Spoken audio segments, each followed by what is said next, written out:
Welcome to the second part of Paul Adamson's fantastic podcast. It's an absolute cracking episode, so please sit back and enjoy. So tell me, you obviously mentioned people like Eddie Jordan, and everybody around here mightn't be necessarily have those type of mentors such as that, but tell me about important people that played a significant part in your journey in terms of developing your mindset, being there for you when things weren't going so well, and tell me the impact that had on you. Made all the difference. It's made all the difference because, anybody that ever says that they're a self-made millionaire, self-made this, self-made that, it's total BS, because actually it's all about the team, meaning that no one is self-made. If you look at anybody that says self-made, just look at the team around them. No matter, and Steve Jobs said this. He said, no matter how smart you are, you've got to have a great team of people around you. You've got to be able to size people up and weigh it up and then make quick hires and make quick decisions on it. So, I've been very fortunate through having incredible people in my life. Pat being one of them, a guy called Seamus is another one. Eddie is a major mentor of mine. Like, Eddie's brilliant. We've become, incredible friends. And, I'll speak to Eddie every week, and he'll always ask me what's going on. And he's great because he kind of gives me, if I'm unsure about something, he just gives me he's giving me like an off the wall opinion about it.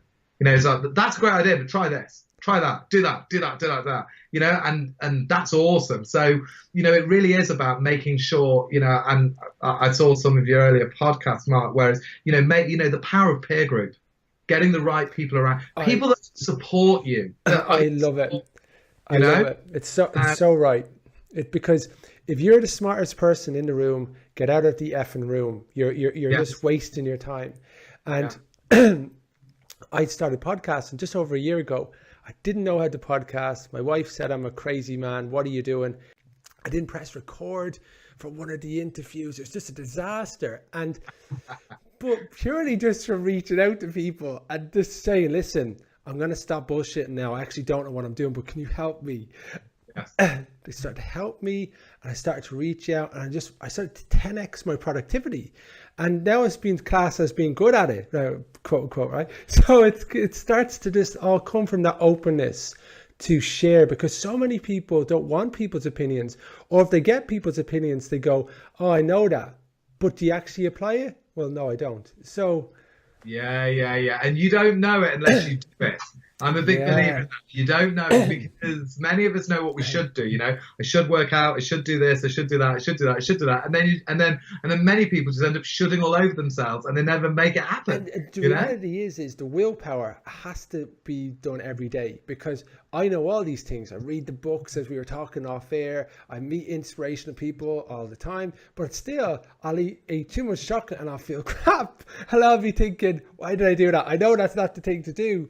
But you do need that little kind of everyday piece of motivation, inspiration. Yeah. So you have your weekly calls with Eddie to really give you that as well. So it is really important to have that.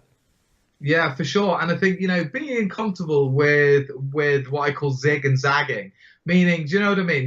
You can be a full-on health, when we talk about health, you can be like health fanatical, can only put this in my body, all this, but you end up so stressed about being healthy that actually you become sick from all the acid your body produces from it, 100%. So I'm a big believer in kind of balance. I'm a big believer in zig and zag, meaning, eat the ice cream or eat the chocolate. And if you're going to eat it, be in the moment and freaking enjoy it. Yeah. Have the orgasmic taste of the chocolate going over your tongue and down your throat. Don't spend the next week talking about it.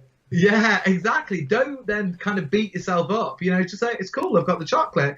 It's kind of one of these things that you say, it's just as long as, it's like one double chocolate chip muffin is not a problem, but maybe 400,000 of them continually is a problem. And it's those kind of micro decisions and just kind of looking after yourself and being comfortable with the journey, So I want to give some kind of practical advice now to somebody. So if somebody's listening in, they think, okay, I want to make a change. It's not too far away from January, but we can make a change straight away. What 2 or 3 practical things can people do now that will enable them to be more successful, live more of a congruent life, and feel like they can actually start to achieve their goals? Well, what I would say is come home, meaning take the freaking mask off and be you. I'm a big believer in authenticity, and it's a big word now, and a lot of people are saying it, but there's very few people saying how to be authentic. But what I would say is this: being authentic is coming back home, coming back into yourself, and being real with yourself. The truth will set you free. Meaning, I'm a navigator, right? Meaning, so let's say I'm going to take let's say a plane, for example, and I'm sitting on the tarmac in Dublin, and I want to fly to New York. Well, I've got to know I'm in Dublin, because if I'm bullshitting myself saying I'm down in Cape Town, I'm going to have a problem because my whole navigation is going to be off. So I would say the first thing you need to do, if you're listening to this thinking, I want to make the change, just be dirt level honest with yourself. Sit down, take a good honest look at your life and say, what areas of my life, or in fact, that should spark something else. I would do what's known as a life balance sheet. Now, if you're a business guy, you'll know what a balance sheet. If you don't know what a balance sheet, I'll just quickly explain it. What you do, take a piece of A4 paper, draw a line straight down the middle. On the left, put all the assets that you currently have. And what I would say to that is, if you're not a business guy or girl, what I mean is positive things about yourself.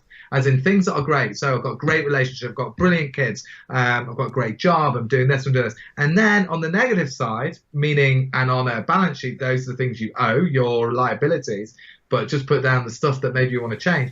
Write that down. Now, every time I've done that personally, when I get a bit low because I'm not always in this state, but I've learned to flick myself up here. Yeah, I've learned that, I've learned that life is a series of peaks and troughs. That's a universal law. A sound wave has to have a peak and a trough. You can't have day without night and night without day. It's just a universal law. So when I get people to do this on a piece of paper, even the ones that are like going, my life is so, God, I'm not where I want to be and all this. When they write it down, I guarantee you 99.999% of the time, all the positive things about a person way outweighs the negative. And what I mean by that is you could have 20 things going, well, I've got this, I've got this, I've got this. But then they look at the one thing on the right hand side of the piece of paper, and then that's it, the whole life is over because of this one thing. And I think that's a great place to start, because it puts things into perspective. Okay, Massively. So being grateful, appreciative, understanding what strengths you do have, not focusing on the weakness, and look at the areas that you can actually leverage to grow. So that's really good. So what else would we do? Number 2, then, I would then get a vision, as in, where do you want to go? Most people, when I ask people, so tell me what you want. And there's normally an uncomfortable pause just like that too. And they go, well, I'll tell you what I don't want. And that's the problem, because here's the thing. I want and I don't want arrives at the same destination. So meaning, for example, I want to grow my business, or I don't want my business to suffer. Well, if you're going, I don't want my business to suffer, guess what's going to happen? You're instructing your mind to business to suffer. And funnily enough, what we tend to focus on tends to kind of come true. And then so that is number 2, Get a vision, and get a vision that freaking excites you. Get a vision that is like, wow, if I could create that, if I could make that happen, wow, wouldn't life be incredible? But not losing sight of where you are right now is actually a freaking incredible place too. Yeah. I mean, think about where we are in human history. Rewind back 100 years. Andrew Carnegie, richest guy on the planet, okay, US Steel. He owned the world. He had more money than anyone else. He couldn't dream of being able to go into his pocket, pull out this little black device, type into this thing called Google, and get the answer to any question that the human race has ever asked. He couldn't dream of doing that, And actually, if you think of the time that we're alive, it's really exciting. So I think that that's one thing, is kind of get that reality check, and then get a really, really great vision for kind of where you want to go. That's number 2. Number 3, start realizing. You see, I was speaking to a friend about this morning, which was, we live in this world now where really we are being conditioned by smartphones. Now, there's nothing wrong with smartphones, and I think they're brilliant, and I love them, and I've been conditioned just as everybody else has. But what I mean by that is, on that smartphone, that phone is teaching us that everything comes right now. So, i.e., if I want the answer to this question, Google tells me now, not tomorrow, now. And, if I want something, Amazon's mission is to get it now. At some point, their whole vision is press, I want this, and maybe it'll 3D print. So you actually get the product there and then. So it's all about getting it now. Here's the thing. For us to get to where we want to go, the vision, the life that we want, there's a period of time, there's a journey to go on. And we are being conditioned by technology saying, no, there's no journey. We should now. And that's what happens is people then go, okay, well, I want this vision, but I want it now. I'm not willing to maybe go through the pain, go through the growth, go through the feeling uncertainty, taking some risks and stepping outside your comfort zone. Where the truth is, when we talk about who you need to become, well, think about it this way, is that if you go forward into that vision instantly, how long do you think you'd keep it? The answer is very short. And that's why most lottery winners, 2 years after, are broke. They suddenly get given a load of cash. 80% of them 2 years later are broke. And actually less happy. Yeah, and the reason is because they've never gone on the journey to create that type of wealth. Yeah. So therefore they don't understand the skills, the things to how to create that type of wealth, grow it, create it, keep it, and let it go. It's funny. One of my friends is a coach. He working with a lottery winner, and they've agreed that she's not allowed to touch the money until she develops a mindset that allows her to spend the money and feel like she's worth to have that money, because she didn't develop it. And you find that millionaires who've become very successful at earning money, for example, even if they lose everything, they can go back to getting that money again because they developed the muscle to accumulate wealth. Versus someone who's given it and loses it, they can't create it as well. So it's one of these things is they know the techniques, they know the formula, they just need to up the ante. So they're three very, very powerful statements, Paul. And I could go on forever and ever on this. To be fair, this is just stuff I'm really, really, really interested in. So they have really good practical advice.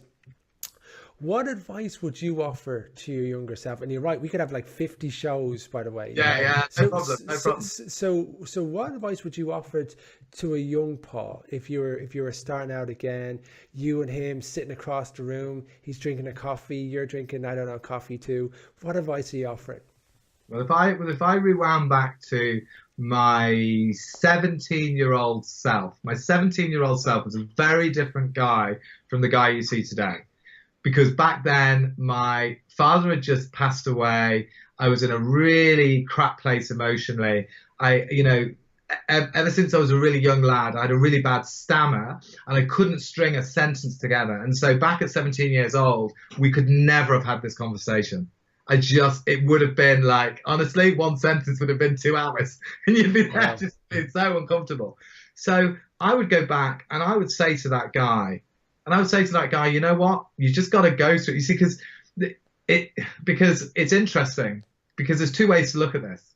One is that you look at it to say, you know what? You go back and say, look, you got to believe, you got to do this, and you'll shortcut your road to success. But that doesn't quite fit in my heart, because I really believe that life happens for us and not to us. Meaning that I had to go through everything that I've been through, all of that pain as a stutterer. Can you imagine? I didn't make it easy for myself. I became a sailing instructor, which meant I had to freaking talk for a living. So I'm there trying to teach, stuttering, feeling ashamed, doing all of this. And then I end up a freaking public speaker, for feck's sake. You know what I mean? So, but I wouldn't change a bloody thing. So actually I'd go back and I'd go, you know what? Go with it. Run with the journey. Take what other opportunities, but I think just, you know what, just be in the moment, appreciate that there's something going on bigger than all of ourselves that none of us can comprehend or understand, and just roll with it. Because here's the thing, Mark, if I hadn't gone through all that pain as a stutterer where I could not speak, I would never have the emotional strength that I have today to go into any audience and to stand up and to reach somebody when they're in a dark place and be able to pierce them and bring them out of it. Paul, thank you very much for your time. I really, really appreciate it. No problem, Mark. And listen, great to be on, and bring on the next episode. See you soon. Bye. See you soon. You've been listening to the What I Know Now podcast with Mark Kelly. To subscribe to the podcast, just enter WIKN into iTunes or any Android podcast of choice, or check out the website at www.wikn.co.